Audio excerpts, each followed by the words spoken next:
దేశవ్యాప్తంగా కొంతకాలంగా పెరుగుతున్న బంగారం, వెండి ధరలపై కేంద్ర ఆర్థిక మంత్రి నిర్మలా సీతారామన్ కీలక విశ్లేషణ చేశారు.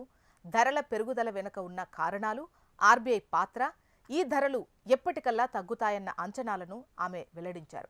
దీంతో కొంతకాలంగా బంగారం, వెండి ధరల పెరుగుదలపై వ్యక్తమవుతున్న ఆందోళనకు చెక్ పడ్డట్టేనా?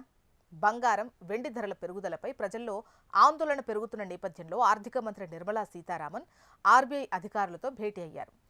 ఈ రెండు లోహాలపై చర్చించారు.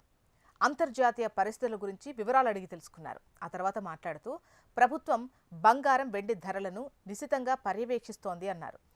ధరల పరిస్థితి ఆందోళనకరంగా లేదని తేల్చేశారు. దేశీయ మార్కెట్లో అధిక డిమాండ్ సీజనల్గా కనిపిస్తున్నట్టు తెలిపారు. ఇక బడ్జెట్ తర్వాత Reserve Bank of India, central board of డైరెక్టర్స్తో జరిగే సంప్రదాయ భేటీలో పాల్గొన్న నిర్మల ఆ తర్వాత మార్కెట్కొచ్చే దాదాపు మొత్తం బంగారం దిగుమతి చేసుకుందే అని తెలిపారు.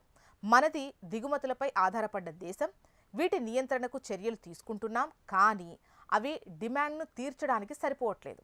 బంగారం ఇళ్లకు అనుకూలమైన పెట్టుబడి అని, దేశీయ మార్కెట్లో అధిక డిమాండ్ కాలానుగుణంగా కనిపిస్తోంది అని తెలిపారు.